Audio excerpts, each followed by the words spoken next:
and welcome to Monday's edition of the dceu Daily. And on today's show, an idiot's guide to the Snyder Cut, and also I'll be talking about the toxic conversation that continues about the rumour of Ryan Reynolds playing Green Lantern, aka Hal Jordan, in Zack Snyder's Justice League, and why it has created such a divide in our fandom. Right, the reason I'm going to do an idiot's guide to the Snyder Cut is because there's too many idiots talking about it.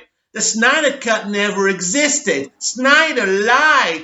He's filming a whole new movie. So, basically, idiots, I will talk slowly and explain to you what happened from the beginning.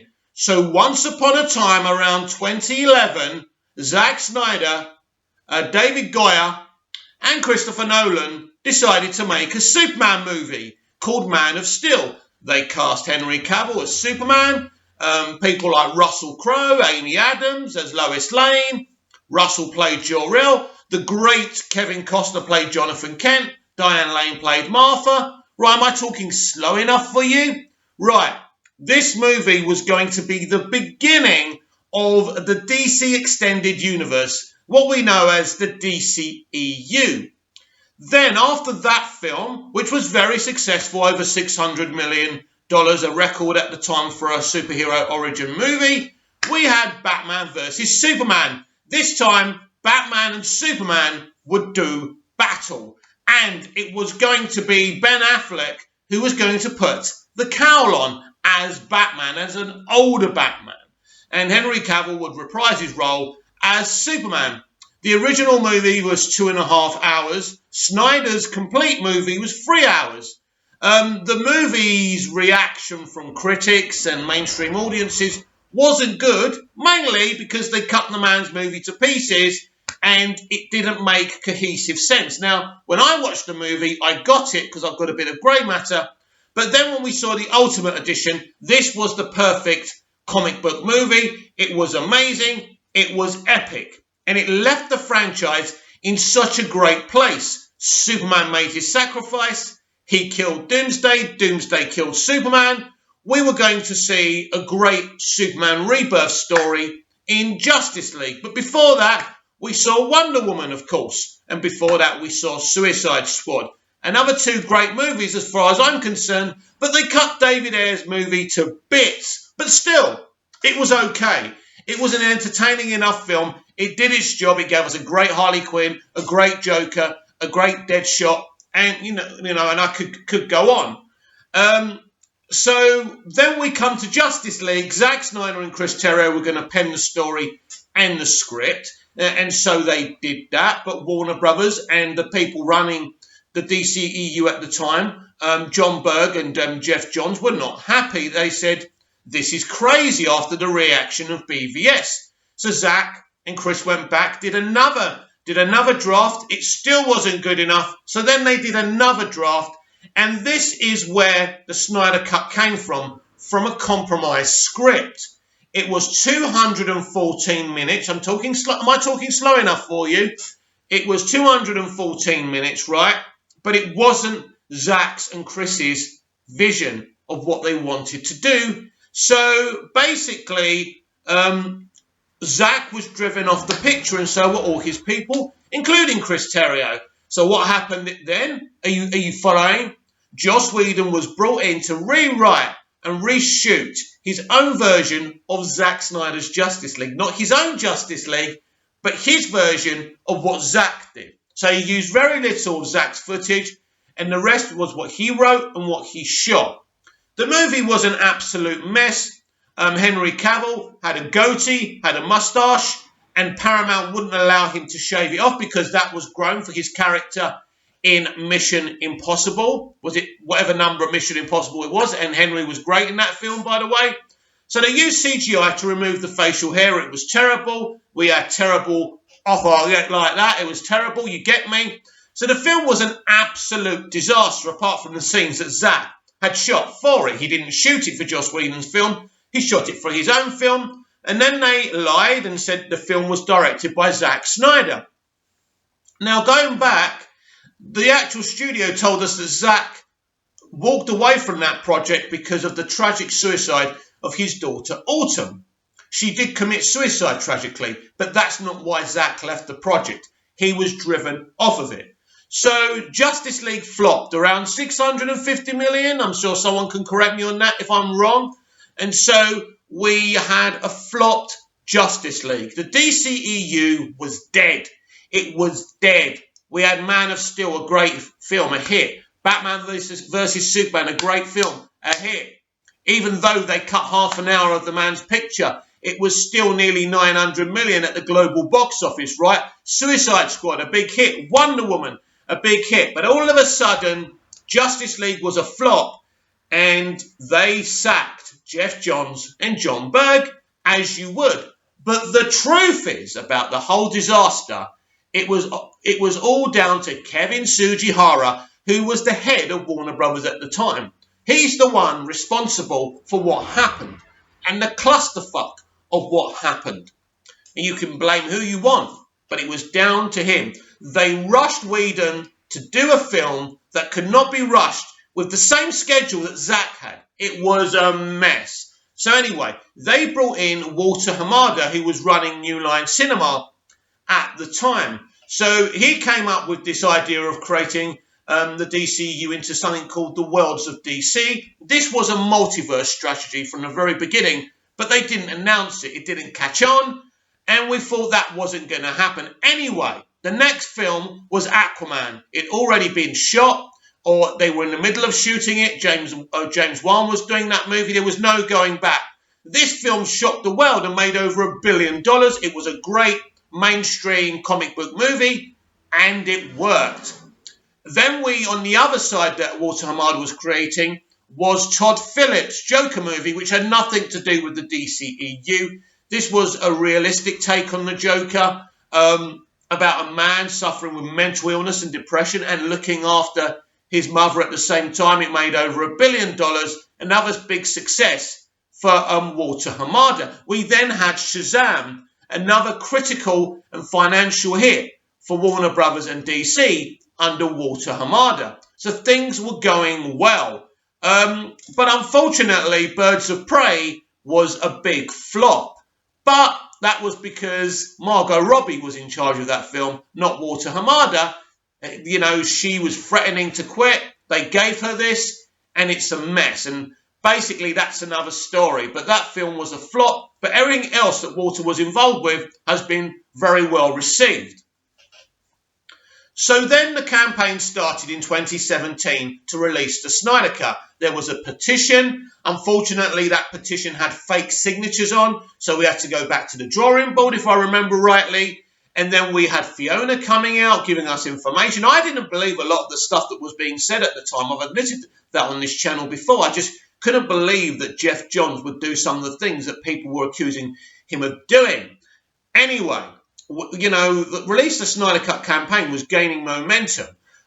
We were doing really well until the Wall Street Journal's Ben Fritz put the brakes on our campaign. He tried to show us that we were just a bunch of lunatics and that there was no Snyder Cut.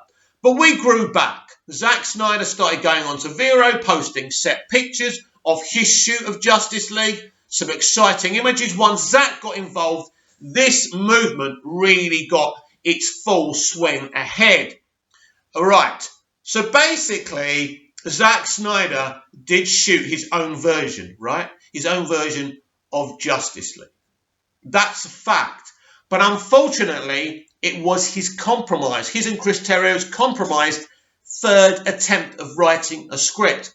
Not the original scary idea that he told us about at SnyderCon, right? So there is a version of Zack Snyder's Justice League ready to go, but it's not the one he wants to show us. It was never the one he wanted to show us, but he did show those two movie cans saying, is it real? Does it exist? Of course it does, right? This gave a false sense of security that that film was ready to go. But as far as I'm concerned, he didn't lie. He never lied. There is a film that we can see at any time, but it's not the film he wants to show us because it's a compromised film. Do you understand? Right? So what's going on now? again, I will talk really, really slowly for the idiots who say Zack Snyder lied and there was never a Snyder Cut. I've just proved and explained to you there was a Snyder Cut. It's just not one he wants to show us. Now, he has been given, according to reports, 70 million, right? Now, we don't know what that 70 million is for. Is it just for additional photography? Listen, nobody gets 70 million for additional photography unless they do. It's probably the first time in history anyone's been given 70 million to go back and carry on making a movie that's already been done, right? Not just by Whedon, but by Zack as well, right? Of course, there's multiple cuts of all movies, but Zack made a film from a compromised script. So this is why he's going back to give us his movie, his vision, the original script that him and Chris wrote. So this is why Zack Snyder has gone back. In fact, Zack Snyder is not doing additional photography. He's shooting the original script. Not the third try that him and Chris wrote, but his original vision for Zack Snyder's Justice League. But it goes beyond that, because he has got the luxury of hindsight now, right? So he can do other things that he wouldn't have done at the beginning. Maybe Jared Leto's Joker wasn't going to be in that original draft. I think he was, by the way. And so there you go. There is a Snyder Cut. It's not a cut he wants to use. Maybe one day we'll see that cut as well. I don't really need to see that. I just want to see Zack's definitive vision. I want to see what Zack was going to show us.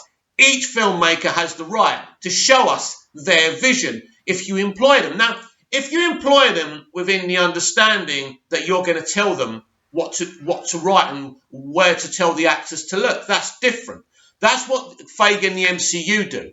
But Zack Snyder would never have agreed to make these movies if he was going to have to do as he was told. That was never the understanding. That was never the agreement he made with Christopher Nolan when him and Deb and Emma and Chris met for lunch to discuss the project of Man of Steel and the DC Extended Universe. That was never the discussion. There was an agreement that Zack would have a freedom in a sequel. The first movie was Chris's and David's baby. That was their vision. Zack implemented a lot of his vision in that film. But the story, the narrative, was David's idea. All of it. It was not Zack's idea for Superman to break Zod's neck. It was David Goyer's idea. And the sooner people get that in their skulls, the better. So that is the idiot's story of how the Snyder Cut came to be. That's all I can say to you, right? It's idiot proof. You should understand now that there is a Snyder Cut. It's not one that Zack wants to show us, and that's why he's been given $70 million to go and give us his definitive vision of this damn Justice League movie. I call it damn, not because I have any negative issue towards it, just because the conversation is going again and again with the same thing. I just want to see this movie now because I'm fed up of the nonsense and the illegitimate narrative towards it. There was always a Snyder Cut. It wasn't the version Zack wanted us to see. He was using that film to leverage WB and to leverage us, the fans, to help him fight for this. So now we're going to get it. And now us and the studio are going to let this man do his thing. And we're not going to bother him. We're going to stop sending him dumb messages on Vero. He's working now. Let him do his job. He's working for us to give us the ultimate vision of the Snyderverse, of Zack Snyder's Justice League itself. So please, can we stop? Right, that's that. Now, let's talk about this Green Lantern nonsense and this Ryan Reynolds nonsense. I did a video about this yesterday, but this is gaining momentum all the time.